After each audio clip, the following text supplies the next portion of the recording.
Hello there, and welcome to Studio 37.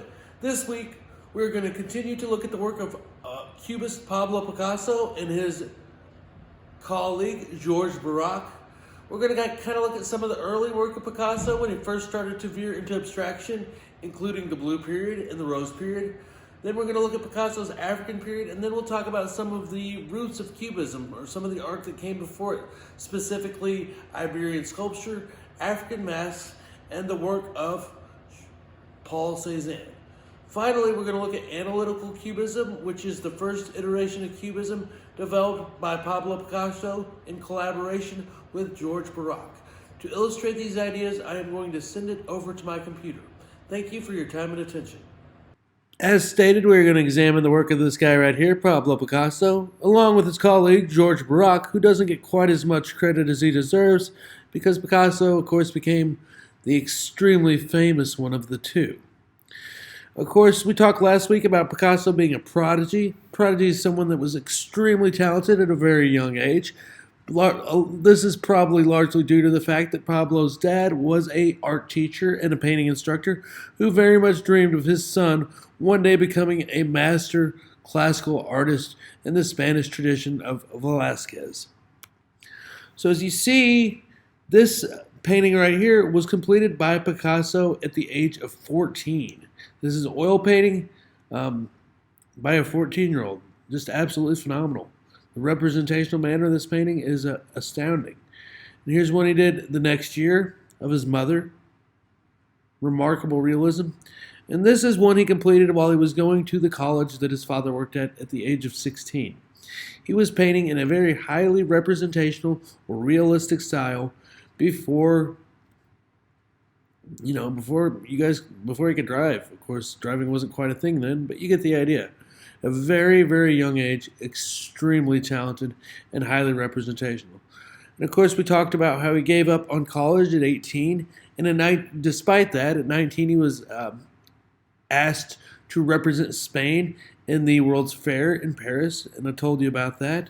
Told you about the tragic loss of his best friend and his sister from fever. These tragedies and kind of sent Pablo spiraling into a depression, which led to the Blue Period. The Blue Period is a time that Picasso painted street musicians, disabled people, people struggling. Like, see how skinny he is? You can see the bones in his feet. These are all homeless people and destitute people, people often ignored or forgotten. Picasso decided to highlight them with his time and also with blue paint. Some people even posit that the whole reason we see blue as a sad color is because of Picasso and this Blue Period. I don't know whether or not that's true, but it is an interesting theory. From that, Picasso started to cheer up a little bit. Him and one of his buddies started going to see the circus. Of course, the circus was just about the only type of entertainment there was for people in turn of the century Paris. There wasn't television, there wasn't CDs. If you wanted to see music, you had to go listen to it. If you wanted to be entertained, you had to see the entertainers perform. And this love of the circus led to Picasso's Rose Period. This is probably the most famous Rose Period piece. And this one here is called Boy with a Pipe. I really enjoy this picture. This picture at one time was the most expensive piece of art in the world at $48 million. That's long been surpassed now, but it is interesting that one sold for quite so much. And Picasso, in his very subtle form, when he's painting these circus performers, these aren't exactly the destitute and lowest of the low of the Blue Period, but these people are still kind of vagabonds. They float from town to town. They don't have a steady home. They live on the road. So they're still marginalized people on the edges of society, people that don't have a community they belong to, people that are always on the move. So again, kind of marginalized folks. And in this Boy with a Pipe, you see a very, very young man or very old boy, and you kind of see like the troublesomeness of the pipe and the skinniness, and you kind of see the influence of Iberian sculpture even in his face. His face looks more like a sculpture than a face, especially if you compare it to the stuff he was doing when he was in high school age. But there's some other hints here too, like the way he uses these flowers to kind of make angel wings and a halo. So he's seeing the beauty and the divinity in these sketchy, carny people. which is kind of a very interesting approach to making art and quite a way to tell a story. So I really enjoy that piece. And this, of course, highlights that they're traveling, right? They have everything they own with them. They're carrying it on their backs. This person's kind of floating or blending into the background. I never quite understood that. And if you look at the youngest again, you see that halo around his head. Again, kind of the beauty and innocence. Then we get into the African period. This is right before Cubism. This is a self-portrait Picasso did in a very African style. And of course, he was highly influenced by what at his time was called primitive art, or these art from these indigenous tribes, both from the island of Iberia as well as different tribes throughout Africa. And you can see these reflected in these women's faces here, with these very much almost mask-like features in these faces, especially this one.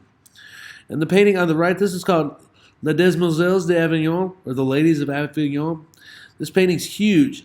It's massive, and it took Picasso an entire summer to complete. Story has it that he worked all summer long, just constantly working in and out and in and out and in and out. And once he finished it, he waited an entire year before he showed it to anybody because he was unsure what to think of it. And when he finally did unveil it, it was a party of his closest friends and the most avant-garde or cutting-edge artists in Paris, the art capital of the world, were the ones to witness it first. And they were shocked. They thought it was hideous. They thought it was awful. They thought it was very disturbing. And one of Picasso's poet friends, this is his friend, wrote that you're going to find Picasso hanging behind this painting. There's only one artist that liked it, and his name was Georges Braque. And Georges Braque, along with Pablo Picasso, started painting together and working on ideas and sharing things together, and they both came up with this idea of Cubism. The first type of Cubism, of course, they did not come to Cubism all by themselves. It has a long history of different influence. So if you look at those large almond-shaped eyes in his African period, or even these deep-set eyes in these ladies here, very much remind me of the eyes from Iberian sculpture. Or the distorted facial features to express emotion. See that over and over again in many tribes from Africa's artwork, especially in their masks. So Picasso was trying to do what these Africans had been using masks to do for many, many thousands of years. The last artist that was a big influence on Braque and Picasso in the development of Cubism was the post-impressionist Paul Cézanne, which we talked about earlier this year. And if you see Paul Cézanne's work, here he's starting to break things down into simple shapes, very much describing things with just color. You know, you kind of see the landscape and the trees, but really you just see the blocks of color. And another big idea Paul Cézanne brought about was this idea of multiple perspective, or different viewpoints at the same time. Now I'm going to show you that Braque and Picasso push it way further, but if you look at this, there's no way that you can see this much of this bowl and only see this much of the vase. Like if you're standing right over looking down at these cherries, you'd see that, but that's the only way. And if you're standing over the top looking down, you would also see the entire top of the vase.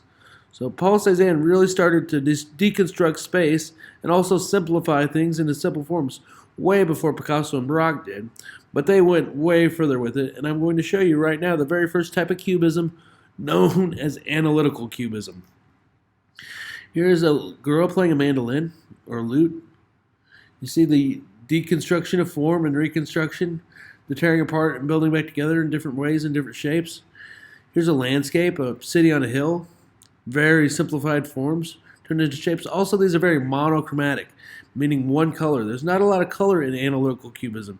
And this you can see, there's just hints. Kind of see the shape of a head here, but you see multiple viewpoints of the eyes. You also see the torso kind of alluded to. You see the hands folded.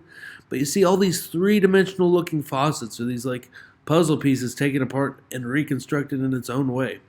And that's kind of what I want you to do this week, is I want you to either draw a portrait or a still life, and I want you to shade it or use a wide range of values or different shades of your pencil to create the illusion of space or depth. But I really want you to kind of think about deconstructing and reconstructing in a neat and unique way. I hope you enjoyed that examination of Picasso's work, his early career, as well as some of the influence that brought about Cubism. This week, as I've already stated, I want you to create your own work of art in an analytical cubist style, meaning monochromatic or using value instead of color, and also deconstructing and reconstructing three-dimensional faucets to create a new and interesting picture. Your picture can either be a portrait or a landscape, and stay tuned because later this week, hopefully tomorrow, I will have a demonstration of me drawing a self-portrait in an analytical cubist style. Thank you for your time and attention. Please be calm, stay safe, take care of yourself, and if you get a chance, someone else as well.